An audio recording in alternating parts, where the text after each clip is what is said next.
Hello everyone. दोस्तों आज के इस वीडियो में हम सीखेंगे कि अगर किसी इलेक्ट्रिक डाइपोल को नॉन यूनिफॉर्मली इलेक्ट्रिक फील्ड में रख दिया जाए तो उस पर लगने वाला जो फोर्स है उसकी वैल्यू क्या होती है। तो दोस्तों सबसे पहले तो हमें ये पता होना चाहिए कि अगर यूनिफॉर्मली इलेक्ट्रिक फील्ड में हमारा डाइपोल रखा हो तब उस पर फोर्स कितना लगेगा। तभी तो दोस्तों हम अच्छे से समझ पाएंगे कि नॉन यूनिफॉर्मली इलेक्ट्रिक फील्ड की कंडीशन के अंदर लगने वाला जो फोर्स है वो क्या होगा। दोस्तों कोई भी एक यूनिफॉर्मली इलेक्ट्रिक फील्ड है उसकी सबसे खास बात ये होती है कि इसके अंदर कोई भी पॉइंट आप ले लीजिए, चाहे अपना पॉइंट 1 है, पॉइंट 2 है, पॉइंट 3 है, किसी भी पॉइंट पर ले लीजिएगा, हमारा जो इलेक्ट्रिक फील्ड है उसकी वैल्यू हमेशा इक्वल ही रहती है। यानी कि अगर पॉइंट 1 के ऊपर इलेक्ट्रिक फील्ड अपना ई है तो पॉइंट 2 पर भी ई रहेगा, पॉइंट 3 पर भी ई रहेगा। इसका मैग्नीट्यूड भी हमेशा समान रहेगा और इसकी डायरेक्शन भी हमेशा इक्वल रहेगी। इसके कारण क्या होगा कि हमारा जो पॉजिटिव प्लस क्यू आवेश है और जो अपना माइनस क्यू आवेश है दोनों पर जो लगने वाला जो इलेक्ट्रिक फील्ड है वो इक्वल ही रहेगा।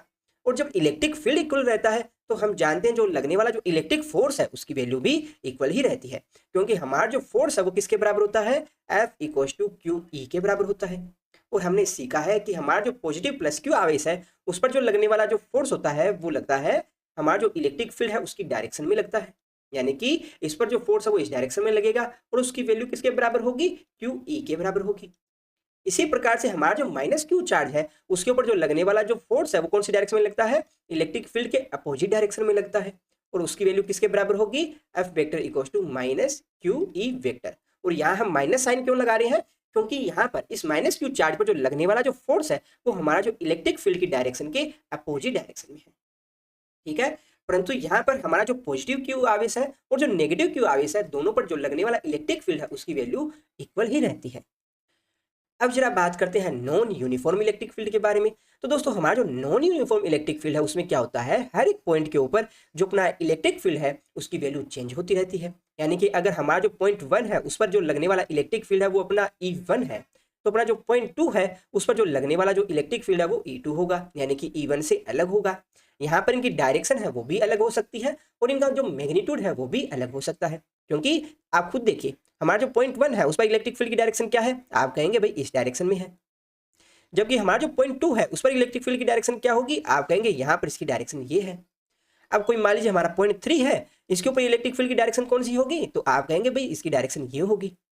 यानी कि दोस्तों हमारा जो नॉन यूनिफॉर्म इलेक्ट्रिक फील्ड है उसमें हर एक पॉइंट पर हमारा जो इलेक्ट्रिक फील्ड है उसका मैग्नीट्यूड और डायरेक्शन दोनों चेंज होती रहती है। तो डायरेक्टली आप F equals to Q E ये फॉर्मूला लगाकर तो यहाँ जो हमारा इलेक्ट्रिक डाइपोल है उस पर लगने वाला जो नेट फोर्स है उसकी वैल्यू तो बता नहीं सकते। इसके लिए हमें कुछ और मेथड देखना पड़ेगा। अच्छा दोस्तों एक इंटरेस्टिंग चीज और देखिए, हमारा जो यूनिफॉर्म इलेक्ट्रिक फील्ड है उसके अंदर जो लगने वाला जो नेट फोर्स है वो किसके बराबर होगा, तो आप कहेंगे भाई नेट फोर्स है वो किसके बराबर होगा, हमारा जो पॉजिटिव चार्ज है उस पर लगने वाला फोर्स प्लस हमारा जो नेगेटिव चार्ज है उस पर लगने वाले फोर्स के बराबर होगा। तो जब आप इन दोनों को ऐड करेंगे तो आपकी वैल्यू किसके बराबर आएगी, जीरो के बराबर आएगी। यानी कि हमारा जो यूनिफॉर्म इलेक्ट्रिक फील्ड है उसमें जो लगने वाला जो नेट फोर्स है उसकी वैल्यू हमेशा जीरो होती है। जबकि हमारा जो नॉन यूनिफॉर्म इलेक्ट्रिक फील्ड है उसमें देखिए हर एक पॉइंट के ऊपर इलेक्ट्रिक फील्ड है उसकी वैल्यू अलग होगी, यानी कि हमारा जो इलेक्ट्रिक फोर्स है उसकी वैल्यू भी हर एक पॉइंट के ऊपर अलग अलग होगी होगी ना। तो हमारा जो प्लस क्यू चार्ज है उस पर अगर F1 फोर्स लग रहा है तो हमारा जो माइनस क्यू चार्ज है उस पर F2 फोर्स लगेगा। तो जब आप नेट फोर्स की बात करेंगे तो वो जीरो के बराबर तो आएगा नहीं, नहीं आएगा ना। तो ये भी एक इंपॉर्टेंट चीज है, कई बार क्वेश्चन में आपसे डायरेक्टली पूछ लिया जाता है कि हमारा जो यूनिफॉर्म इलेक्ट्रिक फील्ड है और जो नॉन यूनिफॉर्म इलेक्ट्रिक फील्ड है दोनों में से किसके अंदर जो लगने वाला जो नेट फोर्स है उसकी वैल्यू जीरो होती है, तो आप कहेंगे यूनिफॉर्म इलेक्ट्रिक फील्ड। तो दोस्तों इसे थोड़ा हम डिटेल में समझते हैं। मान लीजिए हमारे पास में कोई एक नॉन यूनिफॉर्म इलेक्ट्रिक फील्ड है जिसमें हमने कोई एक इलेक्ट्रिक डाइपोल रखा है। तो दोस्तों सबसे पहले ये समझते हैं कि हमारे इस इलेक्ट्रिक डाइपोल पर जो लगने वाला इलेक्ट्रिक फील्ड है उसकी वैल्यू किसके बराबर होगी। तो यहाँ पर आप इलेक्ट्रिक फील्ड लाइन की डायरेक्शन देखिए, इलेक्ट्रिक फील्ड लाइन की डायरेक्शन हमारी इस तरफ है और ऐसा तभी पॉसिबल होगा जब यहाँ पर कोई एक पॉजिटिव चार्ज हो, है ना, क्योंकि पॉजिटिव चार्ज के कारण हमारा जो इलेक्ट्रिक फील्ड लाइन है उसकी डायरेक्शन इस तरफ होती है। ऐसा हमने स्टडी किया है। अब दोस्तों आपके मन में क्वेश्चन यहाँ आ सकता है कि हमारा जो प्लस क्यू चार्ज है उसके कारण यहाँ नॉन यूनिफॉर्म इलेक्ट्रिक फील्ड कैसे जनरेट होता है, तो इसको भी समझ लेते हैं। देखिए हमारा ये है प्लस क्यू चार्ज, तो इसके चारों तरफ जो इलेक्ट्रिक फील्ड लाइन है वो कुछ इस तरह से होगी होगी ना। तो जरा मुझे बताइए क्या सभी जगह के ऊपर हमारा जो इलेक्ट्रिक फील्ड है वो इक्वल है, तो आप कहेंगे वो तो इक्वल नहीं है, क्योंकि जो हमारा पॉइंट इस प्लस क्यू चार्ज के नजदीक होगा उस पर हमारा जो इलेक्ट्रिक फील्ड है उसकी वैल्यू ज्यादा होगी, यानी कि E1 के ऊपर इलेक्ट्रिक फील्ड है वो अपना E2 के कंपेरिजन में ज्यादा होगी, क्योंकि हमारा जो इलेक्ट्रिक फील्ड है वो किसके बराबर होता है, इलेक्ट्रिक फील्ड बराबर होता है E = KQ/R², जहाँ R क्या है, हमारे इस प्लस क्यू चार्ज से हमारे इस पॉइंट की दूरी। तो जैसे जैसे दूरी बढ़ती जाती है वैसे वैसे हमारा जो इलेक्ट्रिक फील्ड जो लग रहा है उसकी वैल्यू कम होती जाएगी। तो इसी सिद्धांत के आधार पर आप मुझे बताइए कि हमारा जो माइनस क्यू चार्ज है और जो प्लस क्यू चार्ज है दोनों में से किसके ऊपर जो लगने वाला इलेक्ट्रिक फील्ड है उसकी वैल्यू ज्यादा होगी। तो आप कहेंगे माइनस क्यू चार्ज है वो ज्यादा नजदीक है किसके, इस पॉजिटिव प्लस क्यू आप इसके कारण जो इस पर जो लगने वाला जो इलेक्ट्रिक फील्ड है उसकी वैल्यू ज्यादा होगी, किसके कंपेरिजन में, इसके कंपेरिजन में। अब दोस्तों हमारे मन में ये क्वेश्चन आ सकता है कि E1 की वैल्यू E2 से कितनी ज्यादा होगी, है ना। तो मान लेते हैं हमारा जो E2 है वो बराबर है E के, तो हमारा जो E1 है उसकी वैल्यू ज्यादा है E2 से, तो मान लेते हैं E1 है वो डेल्टा E ज्यादा है, तो यहाँ पर मैं प्लस डेल्टा E लगा देता हूँ, यानी कि हमारा जो माइनस क्यू चार्ज है उस पर डेल्टा E इलेक्ट्रिक फील्ड ज्यादा लग रहा है। ठीक है, अब अगर हमें इलेक्ट्रिक फील्ड की वैल्यू पता चल जाती है तो इस माइनस क्यू चार्ज और प्लस क्यू चार्ज पर जो लगने वाला जो फोर्स है वो भी हम बता सकते हैं, क्योंकि हमारा जो फोर्स F है वो किसके बराबर होता है, QE के बराबर होता है। तो हमारा जो माइनस क्यू चार्ज है उस पर जो लगने वाला जो फोर्स है वो किसके बराबर होगा, आप कहेंगे QE1 के बराबर होगा। इसी प्रकार से हमारा जो प्लस क्यू चार्ज है उस पर लगने वाला जो फोर्स है वो बराबर होगा F2 = QE2 के बराबर होगा। ठीक है, तो इसे हम थोड़ा और सोल्व करें तो हमारे पास में देखिए F1 की वैल्यू क्या आ जाएगी, F1 = अपना आ जाएगा QE प्लस डेल्टा E आ जाएगा। इसी प्रकार से हमारा जो F2 है उसकी वैल्यू बराबर आ जाएगी QE के बराबर आ जाएगी। अब आपके मन में ये क्वेश्चन भी आ सकता है कि सर इनकी डायरेक्शन क्या होगी। तो देखिए हमारा जो प्लस क्यू है, ये वाला जो प्लस क्यू है, इस माइनस क्यू चार्ज पे कौन सी डायरेक्शन में फोर्स लगाएगा, आप कहेंगे भाई यहाँ अट्रैक्शन का फोर्स लगेगा, इस कारण इसकी डायरेक्शन होगी इस तरफ, यानी कि प्लस क्यू चार्ज की तरफ होगी। जबकि अपना जो पॉजिटिव चार्ज है उस पर जो लगने वाला जो इलेक्ट्रिक फील्ड है उसकी डायरेक्शन कौन सी तरफ होगी, आप कहेंगे भाई यहाँ दोनों के बीच में रिपल्सन लगेगा तो इसकी डायरेक्शन होगी ये। तो दोस्तों हमारा जो प्लस क्यू चार्ज है उसके लिए हमारा जो इलेक्ट्रिक फील्ड और हमारा जो लगने वाला जो फोर्स है उन दोनों की डायरेक्शन क्या है, सेम डायरेक्शन में है, इसी कारण हम यहाँ पर प्लस साइन के साथ इसको दिखाएंगे। जबकि हमारा जो माइनस क्यू चार्ज है उसके लिए हमारा जो इलेक्ट्रिक फील्ड है उसकी डायरेक्शन उस पर लगने वाले जो फोर्स है उसके अपोजिट डायरेक्शन में है, इसी कारण हम यहाँ नेगेटिव साइन के साथ शो करेंगे। ठीक है, तो इसे हम बोल देते हैं इक्वेशन 1 एंड इसे बोल देते हैं इक्वेशन 2। अब अगर आपसे पूछा जाए कि हमारी इन दोनों आवेशों के ऊपर यानी कि हमारे इस इलेक्ट्रिक डाइपोल के ऊपर जो लगने वाला जो नेट फोर्स है उसकी वैल्यू किसके बराबर होगी, तो आप कहेंगे हमारा जो नेट फोर्स जो लग रहा है वो बराबर होगा F1 प्लस F2 के बराबर। और जब आप F1 और F2 की वैल्यू रखेंगे तो हमारे पास में क्या आएगा, तो आप रखिए value -QE plus delta E और साथ में आएगा अपना QE, जो करता है उसको हम काटते हैं तो अपने पास फाइनली वैल्यू क्या आ जाएगी, आप कहेंगे फाइनली अपने पास वैल्यू आ रही है -Q डेल्टा E। और यहाँ पर नेगेटिव साइन है वो क्या शो कर रहा है, ये शो कर रहा है कि हमारा जो रिजल्टेंट जो फोर्स लग रहा है वो इस डायरेक्शन में लग रहा है। क्यों, क्योंकि माइनस क्यू चार्ज है वो ज्यादा नजदीक है प्लस क्यू चार्ज के कंपेरिजन में। दोस्तों एक बार हम यहाँ लगने वाले फोर्स की डायरेक्शन को भूलकर सिर्फ मैग्नीट्यूड की बात करते हैं, तो हमारा जो लगने वाला जो नेट फोर्स है वो किसके बराबर होगा, आप कहेंगे नेट लगने वाला फोर्स बराबर होगा Q डेल्टा E के बराबर। ठीक है, अब दोस्तों यहाँ जो डेल्टा E है उसकी वैल्यू किसके बराबर है, तो इसकी वैल्यू तो हमें पता ही नहीं है, तो इस डेल्टा E की वैल्यू भी हमें फाइंड करनी पड़ेगी, है ना। तो इसे भी हम समझते हैं। देखिए हमारा जो इलेक्ट्रिक डाइपोल है उसके बीच की दूरी कितनी होती है, तो आप कहेंगे कि भाई माइनस क्यू चार्ज और प्लस क्यू चार्ज है उन दोनों के बीच की दूरी अपनी बराबर होती है 2a के बराबर। तो आप क्या कहेंगे कि हमारे भाई इस पॉइंट के ऊपर, यहाँ इस पॉइंट के ऊपर जो इलेक्ट्रिक फील्ड लग रहा है वो किसके बराबर है, E के बराबर है। और जैसे ही हम चल के 2a दूरी आगे तक आते हैं तो हमारा जो इलेक्ट्रिक फील्ड है उसमें चेंज कितना आ रहा है, E प्लस डेल्टा E आ रहा है। यानी कि आप क्या कहेंगे कि 2a दूरी चलने पर जो इलेक्ट्रिक फील्ड है उसमें चेंज कितना आ रहा है, डेल्टा E आ रहा है। तो यहाँ से हम क्या कहेंगे कि अगर हम यहाँ से यूनिट लेंथ आगे की तरफ जाएं, यहाँ से यूनिट लेंथ आगे की तरफ जाएं तो जो इलेक्ट्रिक फील्ड है उसमें चेंज किसके बराबर होगा, तो आप कहेंगे डेल्टा E बाई 2a के बराबर होगा।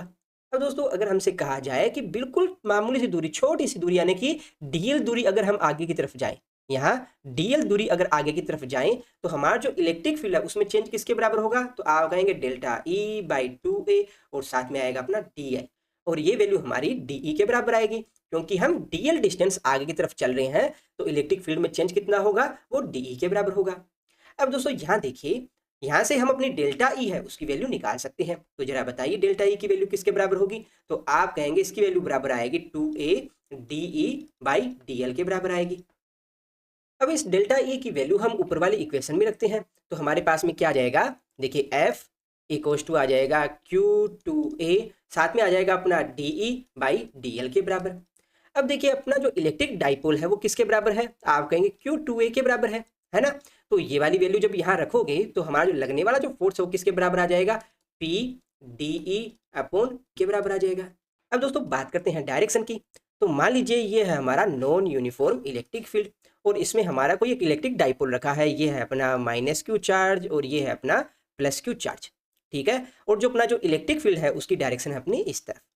तो सबसे पहले मुझे ये बताइए कि हमारा जो इलेक्ट्रिक डाइपोल है उसकी डायरेक्शन कौन सी तरफ होगी? तो आप कहेंगे इलेक्ट्रिक डाइपोल है उसकी डायरेक्शन होगी अपनी -q से +q की ओर, यानी कि इस डायरेक्शन में। और हमारा जो इलेक्ट्रिक फील्ड है वो भी लग रहा है इसी डायरेक्शन में, ठीक है। अब लगने वाला जो फोर्स है उसकी वैल्यू क्या होगी? तो हमारा जो लगने वाला जो फोर्स है वो लग रहा है हमारा इस डायरेक्शन में -q चार्ज के ऊपर, और जो +q चार्ज है उस पर लगेगा इस डायरेक्शन में। परंतु हमारा जो -q चार्ज है वो ज़्यादा नज़दीक है यहाँ इस +q चार्ज के। इस कारण से क्या होगा, हमारे इस -q चार्ज पर जो लगने वाला जो फोर्स है उसकी वैल्यू ज़्यादा है +q चार्ज के कंपेरिजन में। तो हमारा जो नेट जो फोर्स लगेगा वो किस डायरेक्शन में लगेगा? नेट फोर्स लगेगा हमारा इस डायरेक्शन में। तो इस कंडीशन में जब आप इसे वेक्टर फॉर्म में दिखाएंगे तो हमारे पास वैल्यू क्या आएगी? F vector equals to -p D vector upon e के बराबर आएगी। अब दोस्तों अगर हमारा जो इलेक्ट्रिक डाइपोल है वो कुछ इस तरह से रखा हो तो उस कंडीशन में हमारा जो इलेक्ट्रिक फील्ड है उसकी डायरेक्शन तो रहेगी सेम, ठीक है। हमारा जो इलेक्ट्रिक डाइपोल है उसकी डायरेक्शन क्या होगी? तो आप कहेंगे -q चार्ज से +q चार्ज की ओर, यानी कि इस तरफ आ जाएगी। अब देखिए इस कंडीशन में हमारा जो +q चार्ज है वो ज़्यादा नज़दीक है इस +q चार्ज के, तो इस कारण यहाँ जो लगने वाला जो फोर्स है उसकी डायरेक्शन होगी इस तरफ, है ना। तो आप क्या कहेंगे कि इस कंडीशन में हमारा जो लगने वाला जो फोर्स है उसकी डायरेक्शन होगी हमारा जो इलेक्ट्रिक फील्ड है उसकी डायरेक्शन में, यानी कि P डी वेक्टर अपॉन, ठीक है। तो वहां दोस्तों हम क्वेश्चन के अकॉर्डिंग देखेंगे कि हमारा जो इलेक्ट्रिक फील्ड है वो किस डायरेक्शन में रखा है, हमारा जो +q चार्ज और -q चार्ज है उनका अरेंजमेंट किस तरह से है, उसके अकॉर्डिंग ही हम यहाँ इसको वेक्टर फॉर्म में रिप्रेजेंट करेंगे, ठीक है। तो सिर्फ अपना प्लस और माइनस का ही यहाँ डिफरेंस आएगा। इसके ऊपर कुछ क्वेश्चन कर लेते हैं ताकि आप इस कंसेप्ट को और अच्छे से समझ पाओ। दोस्तों हमारा जो फर्स्ट क्वेश्चन है उसमें हमें कोई एक इलेक्ट्रिक डाइपोल दिया गया है जिसका डाइपोल मोमेंट है अपना P नोट I के बराबर। इस इलेक्ट्रिक डाइपोल को हमने किसी point A equals to XY पर रखा है, ठीक है। और इस रीजन के अंदर हमारा जो इलेक्ट्रिक फील्ड है वो इतना लग रहा है। तो हमें फाइंड करना है कि हमारे इस डाइपोल के ऊपर जो लगने वाला जो इलेक्ट्रिक फोर्स है उसकी वैल्यू क्या है। तो दोस्तों सबसे पहले देखिए हमारा जो इलेक्ट्रिक डाइपोल है वो आपको दिया गया है P नोड I के, और P नोड I के का मतलब क्या है कि हमारे इस इलेक्ट्रिक डाइपोल के अंदर जो नेगेटिव चार्ज है वो है यहाँ और जो पॉजिटिव चार्ज है वो यहाँ है। तभी तो हमारा जो इलेक्ट्रिक डाइपोल है उसकी डायरेक्शन होगी P नोड I कैप के बराबर, जहाँ ये वाली डायरेक्शन अपने मान लेते हैं x डायरेक्शन, ठीक है। अब इस इलेक्ट्रिक डाइपोल को हमने एक पॉइंट पर रखा है और ये पॉइंट क्या है अपना A इक्वल्स टू XY हमें दिया गया है। अब दोस्तों इस रीजन में हमारा जो इलेक्ट्रिक फील्ड है वो हमें दिया गया है E vector equals to 3x² y I cap plus 3x² j cap, यानी कि हमारा जो इलेक्ट्रिक फील्ड है वो फंक्शन है किसका? x एंड y का। और दोस्तों हम जानते हैं हमारे इस इलेक्ट्रिक डाइपोल पर जो लगने वाला जो फोर्स वो बराबर आएगा P D vector by DL के बराबर। दोस्तों यहाँ DL हमें क्या बता रहा है? तो अभी थोड़ी देर पहले ही हमने पढ़ा कि हमारा जो +q चार्ज है उस पर अगर इलेक्ट्रिक फील्ड E लग रहा है और जो हमारा -q चार्ज है उस पर electric field E plus delta E लग रहा है। तो जब हम इस +q चार्ज से -q चार्ज की ओर DL डिस्प्लेसमेंट लेते हैं तो हमारे इस इलेक्ट्रिक फील्ड में जो चेंजेस आ रहा है वो किसके बराबर होगा? वो बराबर था अपना delta E equals to 2a और साथ में आएगा अपना DE बाई DL के बराबर आएगा। ये हमने भी फाइंड किया था, यानी कि DL है वो अपना इस डाइपोल यानी कि जिस डायरेक्शन में हमारा डाइपोल रखा गया है उस डायरेक्शन में आएगा, ठीक है। और डाइपोल हमारा किस डायरेक्शन में रखा गया है? हमारा x डायरेक्शन में रखा गया है, क्योंकि क्वेश्चन में हमें दे रखा है P नोड I के। तो यहाँ पर जब आपको फोर्स फाइंड करना है तो आप किसके रिस्पेक्ट में डिफरेंशिएट करेंगे? हम यहाँ डिफरेंशिएट करेंगे x के रिस्पेक्ट में, ठीक है। तो हमेशा याद रखिएगा यहाँ जो DL है, DL हमें वही देखना है जिस डायरेक्शन के अंदर हमारा डाइपोल रखा गया है। तो इसे नोट लगाकर लिख लीजिएगा। अब देखिए हमारा जो लगने वाला जो फोर्स है वो किसके बराबर होगा? तो आप कहेंगे फोर्स है वो बराबर आएगा अपना P नोड और यहाँ पर इसको डिफरेंशिएट कीजिएगा d बाई डी एक्स और यहाँ पर आ जाएगा 3x² वाई आई कैप प्लस 3x y² जे कैप। तो इसको जब डिफ्रेंशिएट करेंगे तो हमारी क्या वैल्यू आ जाएगी, पी नोट 6xy, क्योंकि y तो कॉन्स्टेंट है, साथ में आ जाएगा आई कैप प्लस अपना आ जाएगा 3y² जे कैप। तो लगने वाला जो फोर्स है उसकी वैल्यू इतनी आएगी, इसे आप याद रखिएगा। ठीक है दोस्तों, तो आज की वीडियो में बस इतना ही। नेक्स्ट वीडियो में कुछ और इंपॉर्टेंट टॉपिक डिस्कस करेंगे। वीडियो में लास्ट तक बने रहने के लिए आप सबका धन्यवाद। Thank you.